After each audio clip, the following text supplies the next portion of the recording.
Howdy, this is Mackenzie Franklin from SideGame LLC here in Colorado Springs, Colorado. Today I'm coming at you with the library update for August 1st, 2022. These are all of the games that entered the library during the month of July. I'm excited to talk to you about them and what all we have to offer in our library. With that being said, if you haven't subscribed to the channel already, please make sure that you do. It is the best way to help us grow. And for those of you already subscribed, thank you so much for the continuous support. Let's go ahead and start our library update for August 1st, 2022. Now the first section, we're going to change it up a little bit this time, is for the new arrivals. These are all of the new games and expansions that have entered our library. Starting off with our first game, this is Scout. Spiel des Jahres nominated. This is a simple ladder climbing game. We're going to be playing cards and you're going to try to make sets and you're trying to play either suits that are all matching or you're trying to make runs and you're trying to play more cards than the other players so you can capture those cards for points. But the cool mechanism here is the Scout mechanism. You take these cards, put them in your hand, and you can adjust the order when you do so. It also has this great feature where at the start you can choose if you want to do one side or the other, and you actually flip your hand to do so, and you've got a little reminder at the bottom of each card that shows you, oh, on the other side of this 5, there's a 1. So it's very easy to read, very easy to play. This is a very simple, clever card game. Next up, we have all of the new expansions for Zombicide. These are specifically the Ghostbuster expansions. In pack number 1, we had a couple of characters, and then Slimer, and then we went to pack 2 with the rest of our Ghostbusters, and then lastly, the giant Stay Puffed Marshmallow Man, the huge abomination here. So these are all compatible with Season 2 of Zombicide, so these were a no-brainer for the library here. And I think that there are some hilarious characters that I think are going to get pulled out quite often, and they're very easy to integrate into your actual game of Zombicide, because you can just shuffle the cards in to the different item decks as well as the abomination stacks. So you're always able to play with them, and I think that's a great boon. It's going to get these used quite a bit. Next up, we have Blood on the Clocktower. I haven't played this game yet, actually, but I have narrated it twice, so I'm excited for when I do finally get a chance to play. It is a social deduction game that features one of the coolest mechanisms, the poison mechanic, where you are able to negate abilities, but because there's a narrator, it's up to the narrator to determine how that negation looks. Players are still able to proceed with their effects, but that narrator can see how are they going to manipulate this information to truly make that poison go through. It's also very well paced. I think there's a lot of great choices when it comes to the abilities on the characters, the different combinations that you can use as the narrator, the game that you're designing essentially, and there's a lot of great storytelling moments that you can also put into this game. So we're going to have a big game of this, hopefully during FranCon. At the time of recording, this is before FranCon has happened, so a big community day, and I'm hoping to run a couple of big games of this. So very excited to play more Blood on the Clocktower. So far, I'm very impressed by what I've seen, and I'm very excited for when I get to play it as well. Up next, we have the Guardians of the Galaxy Marvel Legendary set for Marvel Studios. This is all the MCU Volume 1 and Volume 2 characters, all put into split cards. You actually have a lot of characters in these different sets. I really like that they were able to make a Rocket and Groot deck. I think that's really fun to have those characters mashed together as opposed to their own separate identities, and it's got some great flexibility in the choices because you have so many split cards. Now this is used the stills from the MCU movies, so it is a little weird if you're using mainly the comic book stuff. We saw that very similarly when it came to the Spider-Man Homecoming set, but I do think that the cards are very interesting and it works well with the other artifact-based cards. So there's some cool villains that we haven't seen yet, including Ego and Ronin. I think this is one that you should check out, particularly if you like the Guardians. I think that's a great way to revisit some of these characters with new abilities. Up next, we have the Cartographers Map Pack. In particular, we have 3 separate map packs. They're all going to come with their own special maps as well as cards that you'll shuffle into their respective decks. Frozen Expanse here is a very simple one where you have a new area that you can fill completely for some extra coins. It also has a new scout mechanism that can give you some extra points and monsters that are specific to the area. And then we move on to some of the others. We have Kethra's Step here, which once again is going to give us another type of map. And then something that's a little bit more involved. This is Hornhelm, the Wasteland Market. We actually have items and things that you can purchase as characters. I've yet to play these last 2, but they do seem very interesting, and I'm excited to see how they change up the formula. Next up, we have Crokinole, a game that I've really fallen in love with. This is a great flicking game. You're positioning pieces onto a board very tactically and strategically, setting up guarding positions, trying to hit that center piece while making sure and ensuring that you're hitting your enemy pieces. It's got a great feel to it. Anybody can play. You can balance out the teams based on the composition of the players. You can set up forms of handicaps if you'd like, but I think that the game itself leads to very exciting moments, interesting shots, and very high highs. I think this is a great experience and one that you should definitely check out if you like that flicking genre. And next up, we have Cover Your Assets. Very simple Grandpa Beck's game. This one has you simply covering your assets. You'll have these stacks of cards that are pairs, and they'll have a certain amount of cash on them, and you can stack them on top of your own sets. And the more you stack up, the harder it is for people to access the things on the bottom, because you can actually also steal these assets from other players. So if I have a piggy bank, I could discard it to take yours. It'll come to me. A very goofy game that is extremely random. You're going to be drawing random cards from the top of the deck. A lot of ways to steal things, and you see these big stacks of money. We'll get lots and lots of extra wild symbols in them, which are worth even more money, silver and gold. And it can get to the point where the winner is very much determined very early because somebody has just consistently drawn these wild cards, has been able to protect their pieces as well as drawn into more of those wild cards to protect them, and then is able to put something low value on top to protect those assets. So it's a very random game, but it is a fun time. It's a take that game, but I think it does it well because it's one of those styles very much like Survive, where it's just happening to everybody. So goofy game that a lot of people can get into, and I think is a fun one to bring out. Another Grandpa's Beck's game, Skull King, though, I think is really good. This is a trick-taking game with a great twist on it where you're going to be bidding on the amount of tricks that you can take. You start off in the first round with just one card, and then you go to second round with 2 cards, all the way up to 10 rounds. That's my one criticism of this game, is I think it is a bit long, that 9th and 10th round. Just getting there, it feels like it takes a lot of setup to get there, but I do think that payoff and the experience of trying to predict correctly and that huge amount of satisfaction you get when you do predict correctly is wonderful. There's some great options here, lots of special abilities that you can choose to play with or without. There's the expansion that is thrown into the new version of Skull King as well, so if you just get that one box, it has everything in it, and it's a lot of fun. I really enjoy that there's also the shoot the moon aspect. You can always bid 0, and if you do so, you get greatly rewarded, but there are benefits to bidding and winning tricks as well, because some cards are worth additional points if you win them. I love the choices in this game. That betting aspect really makes it for me, and I like the escalation as the rounds are going to get harder and harder, but the reward is going to be satisfied with that huge payoff. So Skull King, great trick-taking game. Strongly recommend this one. Next up, we have the new Marvel Champions pack, starting with SPDR. I thought this character is extremely cool. It's got this new setup where you have 2 specific identity cards. One is Penny Parker, the alter ego, and the other is SPDR suit, and whenever you flip one, the other one flips into an upgrade. So if you're in your alter ego, your SPDR suit is this upgrade that you can exhaust for extra card draw, but then when you flip back into the hero mode, then the alter ego goes into an upgrade that you can exhaust for resources, and I think this is a great concept. Now, this character has a very small hand size, but it's made up for the fact that all of your upgrades can be used for their abilities or for resources, and I think that's some great choices that you got here. You also have some really good web warrior cards in general. This pairs with the protection aspect and has a lot of great Spider-Man-centric protection cards. So this is a great pack in general, I think, and it also helps boost some characters with 14 or more health. So Hulk and Thor have some great additions, and She-Hulk with cards that allow them to ready themselves. So I strongly recommend this one in general, and I think that the character itself is also a lot of fun to play. Very flexible. Next up, we have Spider-Ham. This character is bonkers strong. This has a lot of abilities where you're going to be damaging yourself to generate these tune counters, and tune counters can be used as wild resources or to trigger your different abilities. It has some of the best defensive cards in the game with cartoon physics. You're able to reduce the damage to 1 damage whenever you take damage, and that means that it also generates you a wild resource, so you're able to use this to propel your engine forward.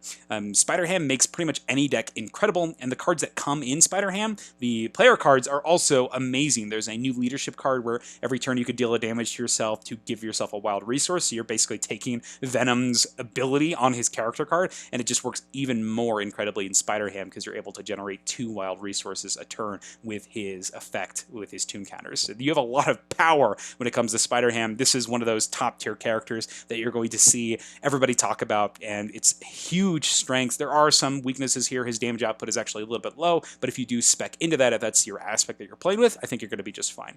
So Spider-Ham is really awesome, really fun, and it's a great take on the 4th wall breaking character. So fun stuff here. I do like Spider-Ham quite a bit.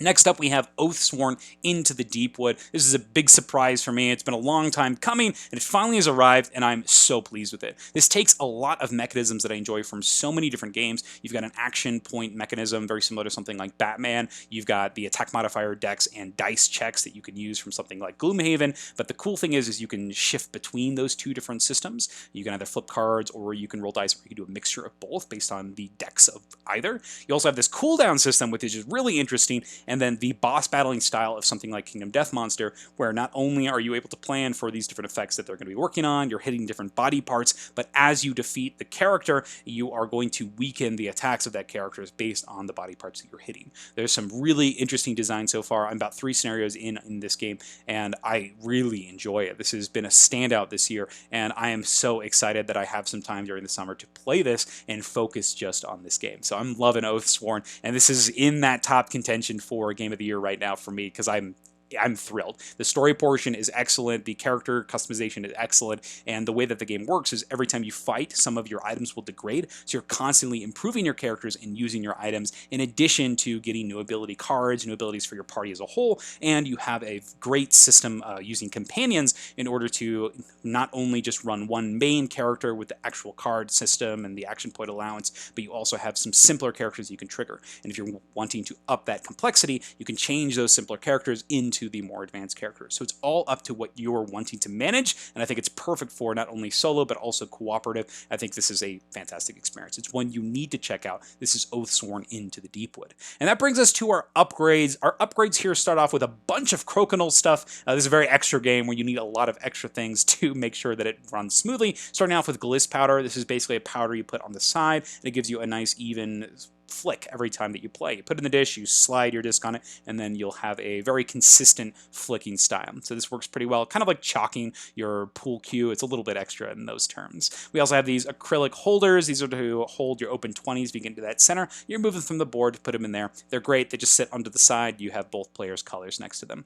And then we have the scoring track. Very simple, does exactly what it intends, and then more of the different colors. I picked up purple and white because purple's my favorite color, and I think white looks very nice in tandem with the black that came with the game. We also have a carrying case, so we can take this game to events. So excited to see. Hopefully it works. We've taken it out once, and I guess it does work, so I have some proof there. It's working well. And then lastly, for our upgrades, we have all of the Oathsworn upgrades. These include the secret box. We've got the maps here, the map packs, the art book, the terrain box, as well as the metal coins and the armory. Out of all of these things, I think that the armory itself is actually the thing that I'm enjoying the most. It comes with a little bit of a storage solution for your characters, and also weapons that you can use to mix and match your different characters. For example, we're using the Cur as one of our characters, and this character has a dagger as well as a flail, and it starts the game, the miniature has 2 daggers, and you can actually take the piece out of the dagger and replace it with a flail, and so now you have this fully customizable character, as you can see here,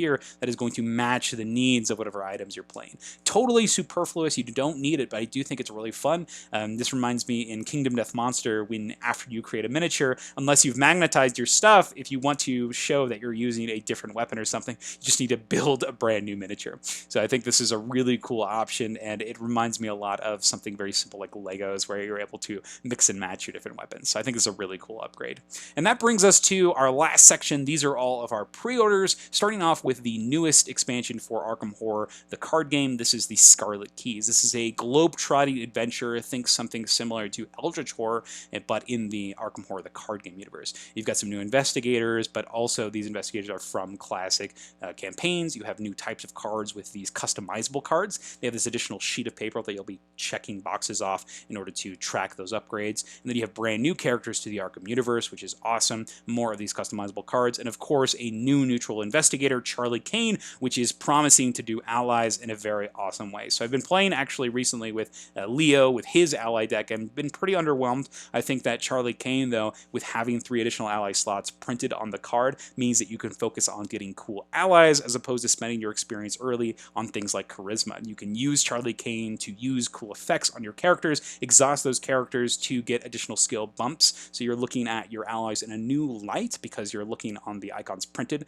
Think something like like, I forget what it's called, but it's the card with the person shaving on it. I think that's what it is. Well Prepared, maybe, where you can exhaust your cards in order to get the icons printed on the card. I forget the name of the card, but there's a lot of interesting effects and interesting consequences that are going to come from Charlie Kane, and this is one that I'm really excited to play with. He'll probably be the first character that I run in the Scarlet Keys campaign, so I'm super excited for this. The globetrotting adventure style of it sounds amazing, and I'm curious to see how these customizable cards are going to fit, and if they're going to be more of a nuisance than they are a boon. So, but I'm excited in general.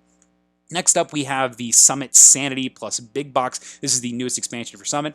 This is a game that I prefer to play in the cooperative sense, and this one adds a new stress mechanism. You have a new little board that's going to be put onto your area, and it's up to you to manage not only your sanity, but also your survivability on the board. So you have your own sanity boards here, some new character mats, as well as the Big Box here that's going to give us a new components, new storage solution. We do have a pretty solid storage system up on the channel already, so if you're looking for changing your storage solution for Summit, go take a look at that. But it also is coming with mats. You've got acrylic standees, basically like a deluxe edition of the game, including metal dice. This is pretty dang awesome. So very excited to see all of this in action and to have that full Summit collection. Awesome game. Next up, we have all of the new stuff for Burncycle, the new recruits. This is going to include all of the new brass mag miniatures for all of the previous guards, as well as the new recruits. You've got a new corporation, new scenarios. This is just more stuff, a more stuff expansion, and I'm all for it. One of my favorite things about Burncycle is the different characters and the different way that they work in the scenarios, and then I like the combination and picking those special abilities as the game goes on. So there's a lot of things to be excited for, and I'm excited that they're fleshing out and making those guard miniatures a bit more unique. The brass mags are pretty insane in this game. I really love the way that they work, and happy to see some new corporations that we get to take down. So very pumped to see what happens with all this new Burncycle stuff and how they work with the old content as well as the new. So that is Burncycle, the new recruits. Next up, we have some more Marvel Champions content here. We have Cyclops, the leader of the X-Men. He's got a lot of cards that are actually going to attach to enemies and then give you bonuses for taking out those enemies. So I think that's an interesting characteristic here. You also have a lot of new allies because he's got the sort of similar to Peter Quill.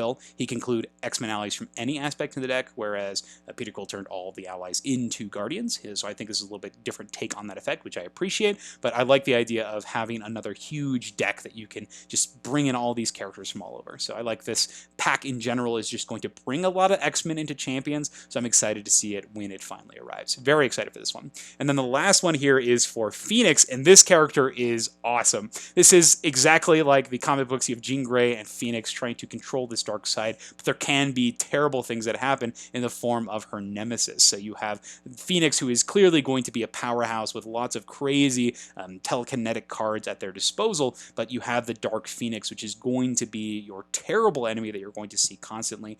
Burning Hunger is going to be bringing it out from her obligation, as well as the Shadows of the Past, which is going to bring it out. So I'm excited to see this. You have the all sorts of terrible consequences that can happen from harnessing the power, which is very thematic, and I think it'll be a fun approach to Marvel Champions, balancing this terror. It reminds me a little bit of the legendary card where one of the player cards can potentially lose the game for the heroes, and it says like something like if the villains win and the Phoenix wins, or something like that. I'm curious to see how it will play out here, and if it stays thematic but also still feels like Marvel Champions, and that's what I'm hoping they're going for. And this design team has been pretty on it this last couple of years, so I'm very excited to see what they have for this entire X-Men cycle. So that's it. Those are all of the games that entered the library from July. This is August 1st, 2022, and I'm excited to hear what you think about these games. Are you excited for any of these titles? Did anything awesome enter your libraries during the month of July? I'd love to hear what you think.